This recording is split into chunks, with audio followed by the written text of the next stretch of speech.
नमस्कार, आपके साथ मैं हूं दीपिका शर्मा और आप देख रहे हैं वर्ल्ड क्राइम बुलेटिन। पहले बड़ी खबर साउथ कोरिया से आई है, जहां पर कुछ स्टूडेंट्स एग्जाम दे रहे थे, एंट्रेंस एग्जाम अपने कॉलेज एडमिशन के लिए। उसके बाद वो सरकार पर इल्ज़ाम लगाते हैं, आरोप लगाते हैं कि उनका जो एग्ज़ाम है वो तय समय से 90 सेकेंड पहले ही बंद करा दिया गया।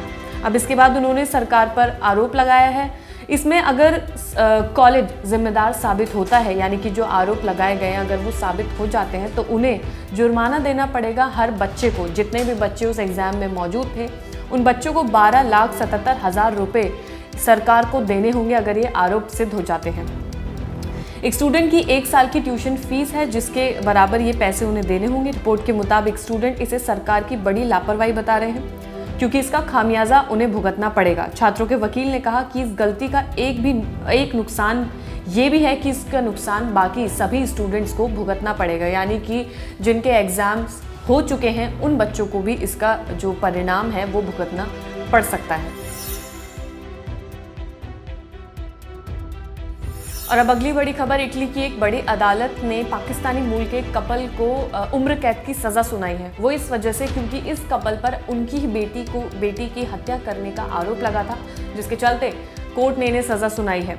दरअसल 18 साल की सनम अब्बास को 2021 में इसके पेरेंट्स ने अरेंज मैरिज करने के लिए दबाव बनाया था, उस पर प्रेशर बनाया था, लेकिन सनम अब्बास ने मना कर दिया था कि वो ऐसे शादी नहीं करेगी। बस इसी बात से गुस्सा होकर उन्होंने अपनी बेटी की हत्या कर दी। दरअसल वो पाकिस्तान में अपने किसी फैमिली मेंबर से सनम की शादी कराना चाहते थे, लेकिन सनम इस बात से राजी नहीं थी। इसके बाद 18 महीने बाद उसका शव बरामद किया गया है। जांच के बाद सनम के पेरेंट्स और कुछ रिश्तेदार के खिलाफ ऑनर किलिंग का केस भी दर्ज करा दिया गया है। सनम की मां पाकिस्तान में कहीं छिपी हुई है, लेकिन बावजूद इसके उसके लिए सज़ा सुना दी गई है। और जो सनम के पिता है वो जेल में है, यानी कि उन्हें पकड़ लिया गया था, लेकिन मां अभी तक फरार है, उसका अभी पता नहीं चल पा रहा है। इसके अलावा इटली पुलिस को जांच के दौरान पता लगा कि सनम के पेरेंट्स 2020 में उसकी शादी पाकिस्तान में किसी कजिन के साथ कराना चाहते थे। सनम ने इससे इनकार कर दिया था।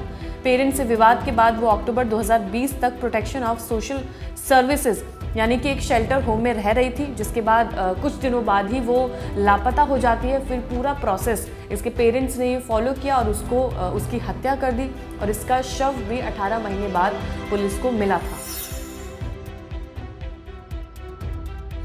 और अब अगली बड़ी खबर, हिजाब नियमों का उल्लंघन करने वाली महिलाएं या प्रॉपर जो ड्रेस कोड फॉलो नहीं करती हैं उन महिलाओं के लिए ईरानी सरकार ने अब एक नई योजना बनाई है। मोबाइल कोड बनाए गए हैं उन महिलाओं के लिए जो हिजाब नहीं पहनेंगी और या ड्रेस कोड फॉलो नहीं करेंगी।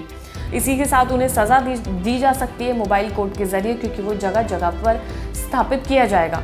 एक लीक दस्तावेज की वजह से ये बात सामने आ पाई है, जिसमें अप्रैल और मई की डेट थी, जिससे पता चला है कि ये नियम कानून योजनाएं महिलाओं के लिए बनाई गई हैं। लीक दस्तावेज दर्शाते हैं कि स्कूली छात्राओं को शिक्षा मंत्रालय के माध्यम से सज़ा का सामना करना पड़ सकता है, जबकि मशहूर हस्तियों को संभावित रूप से भ्रष्टाचार को बढ़ावा देने के लिए 10 साल तक की कैद का सामना करना पड़ सकता है। तो महिलाओं के लिए मोबाइल कोड बनाया जा रहा है, सज़ा उनके लिए तय की जा रही है कि जो प्रॉपर ड्रेस कोड फॉलो नहीं करेंगी, हिजाब नहीं पहनेगी, उन्हें किस तरीके की सज़ा दी जा सकती है। और अब अगली बड़ी खबर, पॉप फ्रांसिस ने रोमन कैथोलिक प्रीस्ट यानी कि धर्म गुरुओं को ये इजाज़त दे दी है कि वो सेम सेक्स कपल को आशीर्वाद दे सकते हैं, अपनी ब्लेसिंग्स दे सकते हैं। इससे पहले उनके ऑफिस से बयान सामने आया था कि वो सेम सेक्स कपल मैरिज को बढ़ावा नहीं देते हैं, लेकिन अब ये एक इशारा हो सकता है कि वो अब ये कह रहे हैं कि ईश्वर का आशीर्वाद सबके लिए बराबर है, चाहे वो सेम सेक्स कपल हो या फिर कोई और हो, सबका आशीर्वाद लोगों को मिल सकता है, सब उनके सामने बराबर हैं। इसके अलावा अब वेटिकन सिटी की तरफ से कहा गया है कि ईश्वर का आशीर्वाद सबको मिलना चाहिए। रिपोर्ट के मुताबिक LGBTQ+ कम्युनिटी के लिए पॉप फ्रांसिस का आदेश चर्च के रवैये और नज़रिए में एक बड़ा बदलाव की तरफ इशारा कर सकता है। वेटिकन सिटी की तरफ से ये सामने आ चुका है कि वहाँ पर सेम सेक्स कपल को आशीर्वाद मिल सकता है, भगवान का धर्म गुरु का आशीर्वाद मिल सकता है। ये पॉप फ्रांसिस ने अब अपने धर्म गुरुओं को इजाज़त दे दी है। और अब अगली बड़ी खबर, रेड सी यानी कि लाल सागर में हूती विद्रोह के खिलाफ अमेरिकी सेना को एक बड़ी जीत हासिल हुई है।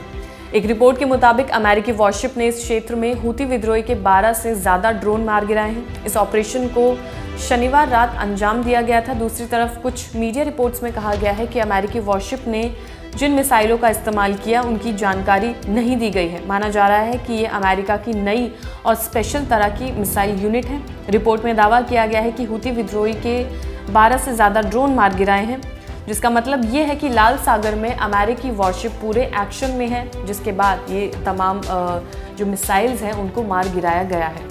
और फिलहाल इस वर्ल्ड क्राइम बुलेटिन में इतना ही। ताज़ा खबरों के लिए देखते रहिए क्राइम तक।